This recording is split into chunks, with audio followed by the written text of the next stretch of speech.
The day of the night selection exam has arrived. Commoners from every corner of the empire, farmers, merchants, travelers, all gathering to witness the next generation of knights. But this year, the crowd was larger than usual. Word had spread fast. Noah, the wise prince, would be one of the judges. And when Noah is involved, people know something worth watching is about to happen. On stage, Noah sits composed and unbothered, quietly sipping his tea as candidates line up to face him. His method of testing is simple, his defense ring. Any candidate who can break through the barrier it generates earns his attention. Anyone who can't, well, the exam speaks for itself. The first candidate doesn't waste time. He charges at Noah without warning, sword already swinging, but the defense ring reacts instantly. A shimmering shield materializes and absorbs the blow cleanly. The candidate slashes again and again. Each strike meets the same immovable wall. The crowd watches in stunned silence. Up in the stands, the emperor watches with quiet satisfaction. He acknowledges that this year's exam is certainly more interesting than the last. But he doesn't let himself get too swept up in the spectacle. The real purpose here is to find worthy knights, and he's curious to see exactly what kind of people his son is going to choose. As the sun begins to set, the exam continues. One candidate pours every last drop of his mana into a blazing flame attack, a desperate, all-or-nothing move. Noah doesn't even flinch. He raises a barrier, the heat dies at its edge, and moments later the candidate collapses to the ground, completely drained. Noah glances out at the remaining line and sighs inwardly. No one has come close to impressing him. Not a single person has managed to break through. He reminds himself that the last candidate of the day is coming up next, and he doesn't really expect much to change. Then a blonde-haired girl steps forward. She raises her sword, steadies her stance, and strikes. The shield catches the blow, same as it's caught every other blow today. But then something happens that no one in that arena could have predicted. The shield cracks. Her sword drives through, and she lightly wounds Noah. The entire arena goes silent. Noah himself is visibly stunned. It's written all over his face. The guards snap into action immediately, seizing the girl and restraining her before she can move another inch. But Noah raises his hand. He says let her go. He looks at her and asks for her name. Shirley Grants, she replies. Then he announces Shirley Grants has passed the exam. The crowd erupts in disbelief. She's the only one who passed and she's the one who just wounded him. The guards themselves are bewildered, quietly praising their prince for his extraordinary generosity. But Noah isn't being generous. Noah brings Shirley back to his mansion. She kneels before him, her hand steady but her mind racing. She knows that wounding a prince, even by accident, carries consequences. She braces for punishment. Instead, Noah smiles and tells her not to worry about it. It was clearly an accident. And then he asks her to do it again. Shirley hesitates for just a moment, then rises and drives her sword toward him. This time, the shield holds. It doesn't crack or budge. Noah explains that he could have blocked her the first time. He chose not to. He wanted to see whether she would follow orders without hesitation, even if it meant striking a prince. Because that is what a knight must be able to do. A knight who holds back out of fear is no knight at all. The fact that Shirley struck him honestly, twice, without flinching, that tells him everything he needs to know about her character. Shirley stares at him. He's 6 years old, and he speaks with the kind of clarity that most adults spend a lifetime trying to reach. Without another word, she drops to one knee and pledges her allegiance. She swears to serve him faithfully, for as long as she carries the title of knight. Just then, Zoe enters to announce that the doctor, a man named Croy, has arrived. Croy examines Noah's wound and says it's nothing serious. Shirley watches the examination with an almost childlike curiosity. Noah notices. He asks her about it, and Shirley explains that back in her village, there are no doctors at all. When someone falls ill, the village elder performs prayers and rituals. Noah listens, thinks for a moment, and then he tells Shirley to find the most capable people from her village, the sharpest minds, the most dedicated. He then instructs Croy to take them on as apprentices, so that one day, they can become real doctors themselves. And when Shirley begins to worry about the cost, Noah stops her and says he will cover it all himself. Shirley bows, there are no words adequate for what she's feeling. Shirley spends the night at the mansion and wakes up the next morning fired up and ready for the day ahead.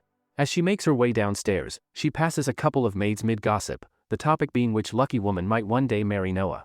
Zoe quickly shuts the conversation down, pointing out that Noah is 6 years old. But the maid Renee isn't having it, reminding her that every other prince was married by 15. The maid Rihanna, reading between the lines, jumps to a rather entertaining conclusion that Zoe's recent dedication to studying magic must mean she's secretly in love with Noah and is preparing herself for him.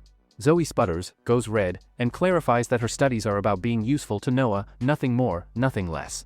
She walks off in a huff, and Shirley watches her go, quietly impressed. Meanwhile, the night selection results come in.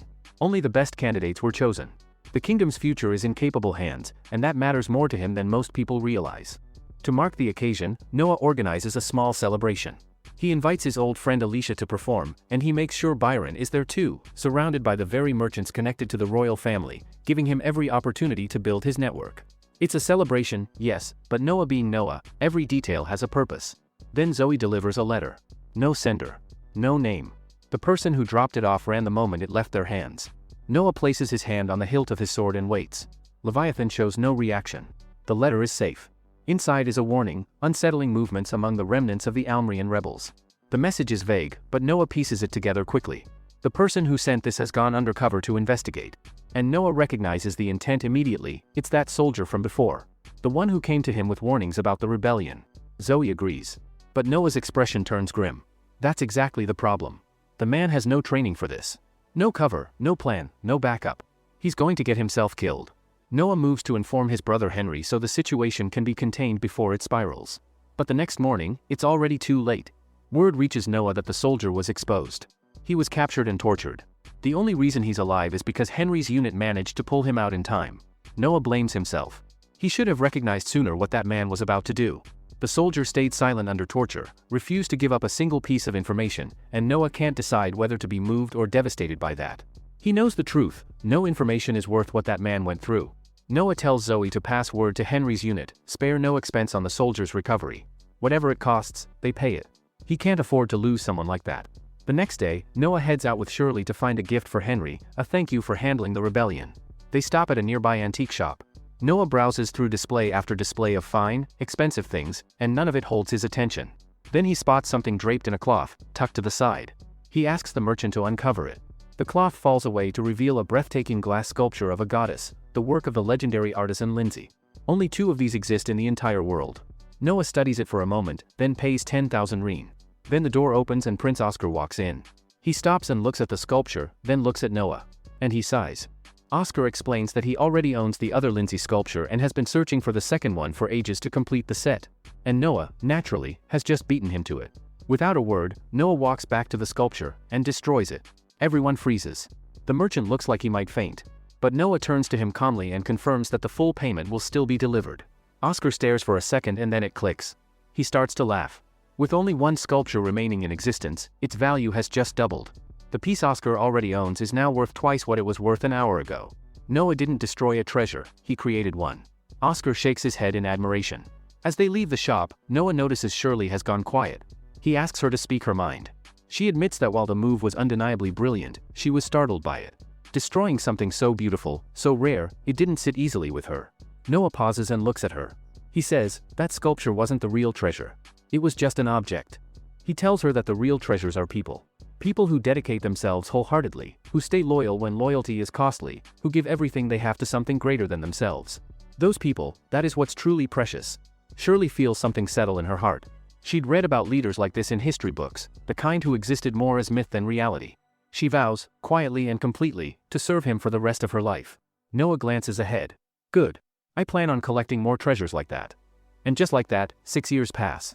The boy who once sat calmly sipping tea while candidates hurled themselves at his barrier has grown. Noah is 12 now. Taller and sharper. Already carrying the weight of an empire on his shoulders. As he prepares to set out on his next chapter, the maids and royal servants line up to see him off.